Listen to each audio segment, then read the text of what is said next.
When we think of Roman Empire, we think of the absolute pinnacle of human civilization. We think of ironclad legions marching through Europe, marble colosseums, grand triumphs, and absolute unmatched global dominance. We're told that Rome was the center of the universe. But what if I told you that to the true financial masters of the ancient world, Rome was actually an aggressive, economically insecure bully living on the fringe of the civilized globe? What if I told you that the entire Roman economy was driven by a desperate, borderline psychopathic addiction to foreign luxury fabric, a fabric so powerful it became a global currency, triggered the world's first hyperinflation crisis, and caused Roman emperors to pass laws banning men from wearing it? Welcome back to Word in Me Project with Dr. Yeva Aleksanyan. Today, we're talking about another chapter of our grand saga, Silk Roads. To understand why Rome ultimately abandoned the West and went to war for the East, you have to understand the brutal reality of imperial trade deficits. The West was structurally broke. Western Europe was a landscape of dense forests, agrarian tribal societies, and minimal capital accumulation. The East, however, was a completely different story. Egypt, Mesopotamia, possessed years of accumulated agricultural surpluses that they could trade. They had highly developed urban trade and dense commercial networks. Those were two different worlds. Before conquering East, Rome was basically financially scraping by. Pliny writes that when ambassadors from Carthage visited Rome on a diplomatic mission, they were treated to a series of banquets hosted by different Roman senators at their respective homes. The Carthaginian ambassadors mockingly observed that the Romans must be the most harmonious and loving people on earth, because in a round of banquets, they had found the same service of plates in use at every house. They thought all Romans have the same exact taste. In reality, Romans were so poor that there was only one single premium set of silver plates and cups in the entire senatorial class. Senators' servants were secretly raising the silver set from house to house ahead of the diplomats so that whichever senator was hosting that evening could pretend he was wealthy. To Carthaginians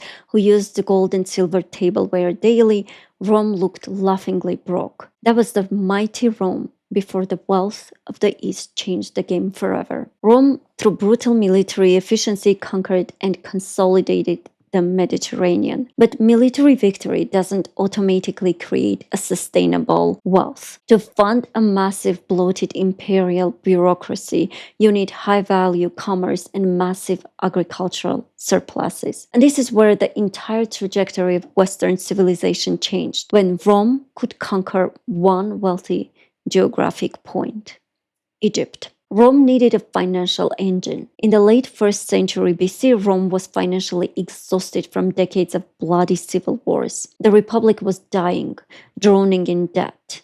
That's when, after Julius Caesar, came Octavian, the brilliant, calculating young general who would later be known to history as Augustus. He marched his legions into Egypt, defeating Mark Antony and Cleopatra. Octavian went to Egypt as a general, but he returned to Rome as something else entirely: the first emperor of Rome. And it was conquering Egypt that made Octavian an emperor. And why did Egypt make him emperor? Because Egypt was the ultimate economic powerhouse. By annexing the Nile Valley, Augustus seized the undisputed revenue engine and breadbasket of the ancient Mediterranean. Egypt possessed thousands of years of accumulated gold, an unparalleled agricultural network that produced enough grain to feed the entire city of Rome, and direct access to the Red Sea trade routes. Augustus literally used the personal wealth of the Ptolemaic treasury to pay off Rome's debts,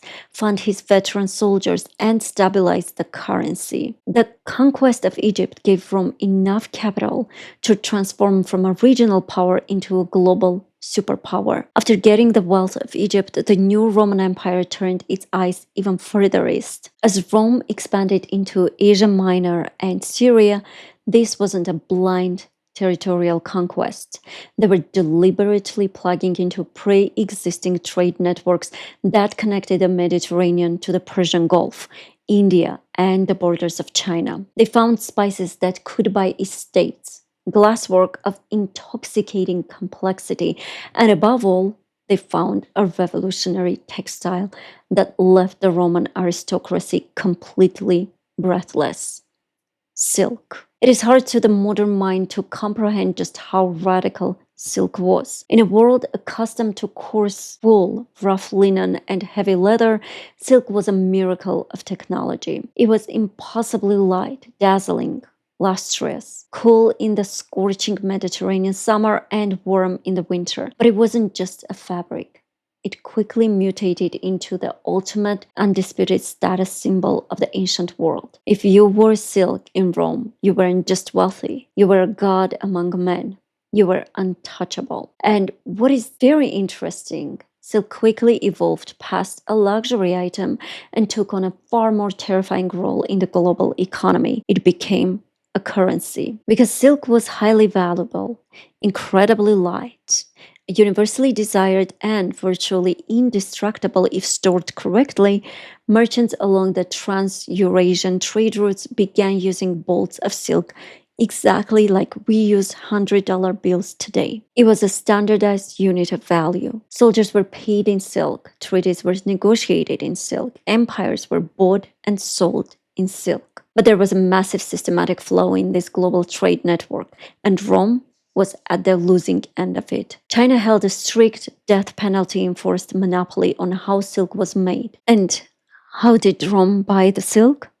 By shipping tons of pure Roman gold and silver coins straight out of the empire, never to return. Men and women alike draped themselves in transparent dyed Eastern silk. The great Roman Stoic Seneca complained bitterly, noting that silk garments did not hide the body and failed to preserve a woman's modesty. The crisis got so severe that Pliny the Elder, the famous Roman scholar, sat down to calculate the economic damage. He concluded with absolute mathematical horror that Rome was losing upwards of 100 million sesterces of gold every single year to the east just to purchase silk, perfumes, and luxury goods. This was a catastrophic trade deficit.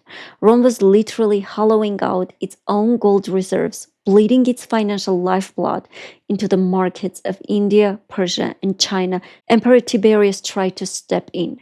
He passed strict laws legally banning men from wearing silk, claiming it ruined Roman masculinity and made the empire's sons soft. But the laws were widely ignored. The psychological addiction to Eastern luxury had conquered the Roman mind long before any foreign army ever reached the gates of Rome. And this, as some argue, became the fundamental reason for the fall of Rome. To pay for these endless luxury imports, Rome needed gold and silver.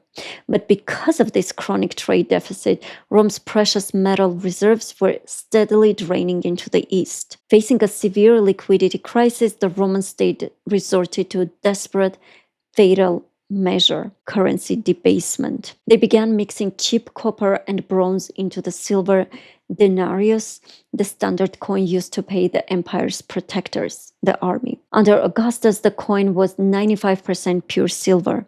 By the 3rd century, it was less than 5% silver. This triggered a catastrophic currency collapse. And what happens when your currency collapses?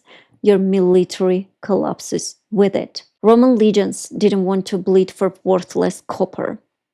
When soldiers don't get paid in real wealth, revolts happen. They shifted their devotion to whoever promised them actual gold, or simply they abandoned their posts to return to farming just to feed their families, leaving the imperial borders wide open. Rome didn't simply fall to barbarians. It fell because its wealth had been entirely drained by the trade deficit of the Silk Roads. This is the ultimate economic lesson of the ancient world.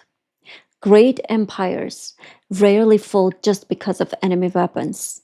They break from the inside first, driven down by massive trade deficits, out of control spending, and basic economic reality. This was Word and Me Project with Dr. Yeva Aleksanyan.